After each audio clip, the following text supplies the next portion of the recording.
B care polytechnic college, Palsanda, Murshidabad.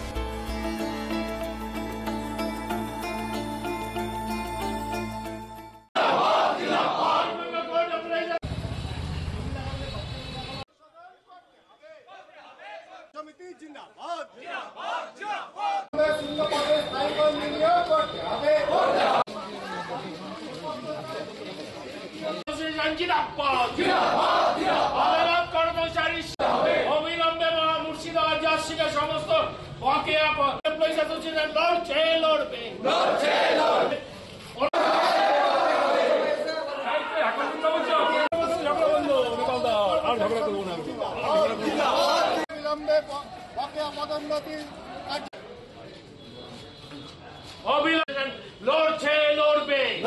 লড়বে অবিলম্বে মহামান্য হাইকোর্ট করতে হবে, কার্যকরী করতে হবে। আজকে আমাদের ধর্মঘটের বিষয় হচ্ছে মহামান্য সুপ্রিম কোর্টের আদেশ দেওয়ার পরেও রাজ্য সরকার 25% বকেয়া, আমাদের পাওনা বকেয়া ডিএ প্রদান করেনি। এটা একটা ইস্যু।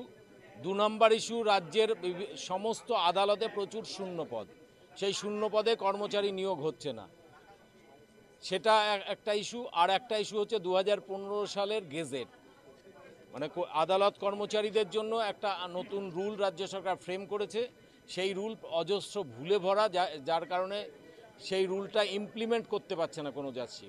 আমরা বারবার বলার সত্ত্বেও রাজ্য সরকার এবং মহামান্য হাইকোর্ট এটাতে কর্ণপাত করছে না, ফলে আমরা আজকে বাধ্য হয়েছি ধর্মঘটে যেতে। সাধারণ মানুষের আমরা বুঝতে পারছি অসুবিধা হচ্ছে, দূর দূরান্ত থেকে বিচার প্রার্থী যারা এসছেন তাদের অসুবিধা হচ্ছে, কিন্তু আমাদের এই লড়াইটা শুধু আমাদের ডিএর জন্য নয়, এই লড়াইটা সাধারণ বিচার প্রার্থী যারা আছে তাদের স্বার্থেও। কারণ আদালতে প্রায় 40-50 কোথাও 60% স্টাফ নেই, ফলে বিচার প্রক্রিয়া দীর্ঘ থেকে দীর্ঘতর হচ্ছে। আর আমাদের এই জেলাতে, মুর্শিদাবাদ জেলাতে 13টা আর সারা রাজ্যে 86টা আদালতের প্রস্তাব রয়েছে।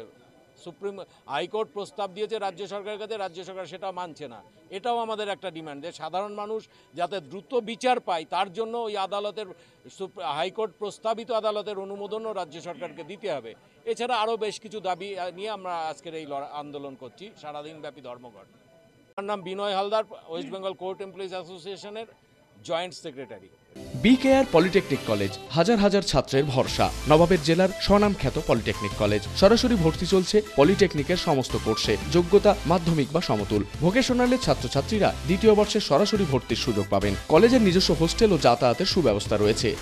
স্কলারশিপের ব্যবস্থা। সিভিল, ইলেকট্রিক্যাল, মেকানিক্যাল সহ সমস্ত রকম কোর্সের ভর্তির সুযোগ নিতে আজই যোগাযোগ করুন। মুর্শিদাবাদের সদর শহরের একদম পাশে B care polytechnic college, Palsanda, Murshidabad.